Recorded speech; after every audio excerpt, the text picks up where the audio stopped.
Ryerson University Television. Welcome back to the desk. Basketball season is tipped off, but first, Justin had the chance to speak with senior wideout Tyler Vivian. This week we have another very special guest. This time he's joining us from the turf. We have senior Tyler Vivian, wide receiver for the Pioneers. Thank you for joining us, Tyler. Thank you for having me. So let's just get right to it. Last Saturday you guys wrapped up your season, a loss on the road versus Montclair State. Just from start to finish, take me through the season. What was it like? Well, obviously you're struggling. We went 0-10, so it's very frustrating. But I mean, we did everything we could. We dealt with what we had. We were very young, so it's hard to build off what we had, and we had to change the offense throughout halfway through the year, and we were just struggling. But it was very frustrating, but overall it was a good season. Yeah, we spoke with Flora. You mentioned the youth and inexperience definitely held you guys back just a little bit, just because, I mean, what do you expect? There's a lot of youth out there. What was a big moment for you guys, whether it be you individually or as a team? What was the biggest moment for you this season? Well, I mean, me personally is probably the touchdown I scored against Frostburg, just because, like, we were kind of joking around that, like, especially my brother. My brother played here before you as well. He scored 1 touchdown in his career. Right. So we'd always joke back and forth that, like, I need to score to, like, be with him. So when I finally scored, it was kind of like a relief kind of for me. But, I mean, our biggest moment for our team was probably at the end against Montclair when we were in the game, like about to score the final touchdown, down 27-20. Yeah, you guys had a huge game against Montclair last year, and that was a lot of fun to watch. For you, since you've been here in your career, there's been a lot of talented receivers in front of you, and you finally got a chance to be the #1 guy and have some individual success. So let's take a look at your numbers real quick and see how you did. You played all 10 games this year, this season. You had 27 receptions, which was a career high, 370 receiving yards, which is also a career high, and 3 receiving touchdowns, which also was a career high. So what was it like finally being able to have some individual success? It felt good. I mean, me and the coach kind of joke about, like, my first 3 years here, I kind of just played to play. Like, I never really took it seriously. I was kind of just fooling around.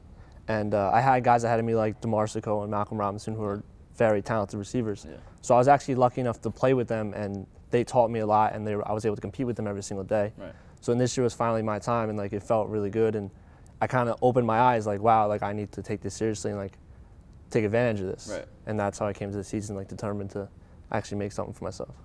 Your first year here at William Patterson, you decided not to play football, and then you went on to walk on. What made you want to start playing football your spring semester, your freshman year? Well, my brother played for 4 years, so after high school, like, I always joke around, I lost the state championship in high school. We lost on 4th inches on double overtime, so I was like, I'm done. I don't want to play football ever again. I was devastated. So I came in my freshman year because my brother was here, and obviously I started hanging out with the football guys a lot, and I was with them, and I was, like, debating the whole time, like, should I play, should I play? And then finally they convinced me, like, you need to try out, you need to play. So I decided to try out in the spring, and Flora actually tried to cut me or put on the wait list, but then 3 hours later I got an email from him that I made the team, and it felt really good. And then, that's where the story started. All right, man, it's great. Once again, Tyler, I appreciate you joining us today. Wish you the best of luck and graduating in the fall. All right, thank you for having me. Thank you. The girls had a down-to-the-wire loss versus a talented Vassar College team. Let's take a look at some of the numbers from Wednesday's game. And it was an upsetting defeat in a close game for our Pioneers. A 60-56 loss. Pioneers 13 for 22 from the free throw line. Cannot have that happen. Need to have a better conversion. 10 for 16 for the Brewers. 3-pointers, 3 for 14 from our Pioneers, and the Brewers 4 for 10.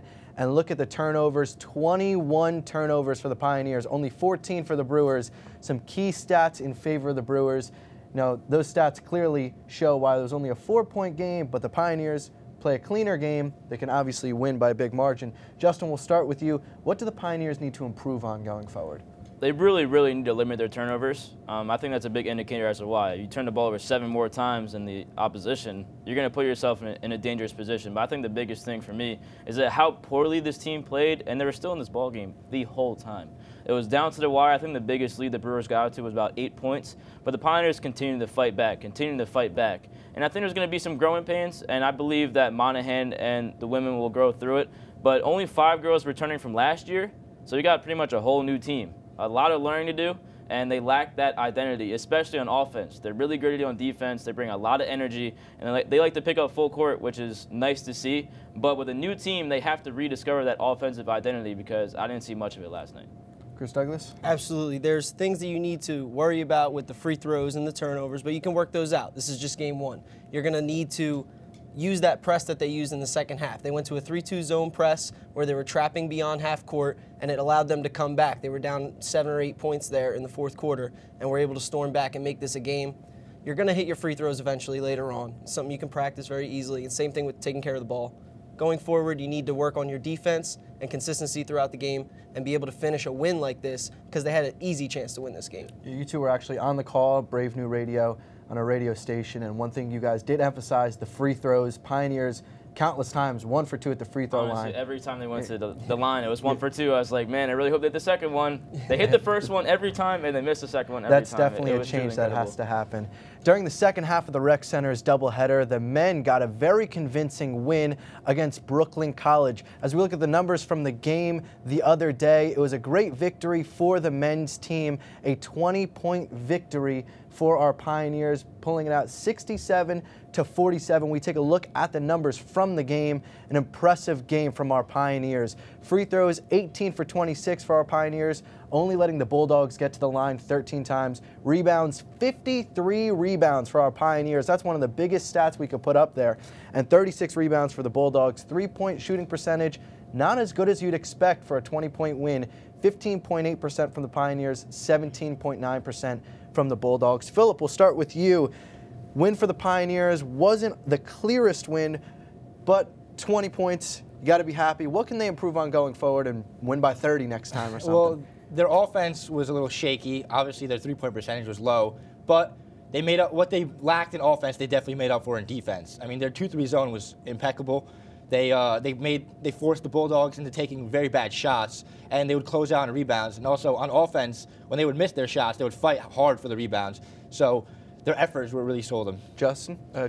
When you look at the team, I mean, obviously, we won by 20, and it looked like a good game. But the bench came in and did not perform all that well. You had players like Sean Smith, who in high school shot 47% from 3, only shot 2 of 10 last night. You guys look at guys like Peter Martinez, shot 1 for 8, 1 for 4 from 3. So if you look at it, the offense can only improve, and with that defense they showed in the second half, this team can only get better as the season goes on. That is true. That's all we have for basketball, but our correspondent Joe Rea wraps up the 2017 season for the Pioneer football team. Joe? It was a rough season, to say the least, for the Pioneer football team this year. They fell to Montclair in their season finale 27-20, doing the improbable and completing a winless season. They've actually dropped their past 16 games dating back to last year. Despite their best defensive player, Omar Mahmoud, graduating, only 8 seniors depart. 17 underclassmen will be seniors next year, led by running back Kasim Henry. Henry has been the lone bright spot, leading the Pioneers in rushing the past 2 seasons. With Tyler Vivian gone, the freshman wideout Siraj Abdul-Malik will lead the receiving corps. He was second to Vivian in receiving yards this year and shows a high ceiling for his future. The Pioneers' future, though, is still up for grabs. For a team that has been outscored 420-73, there's nothing you could do but simply trust the process. Back to you, Chris. That's all the time we have for Pioneer Sports, but do not go anywhere because up next, the NFL crew is back.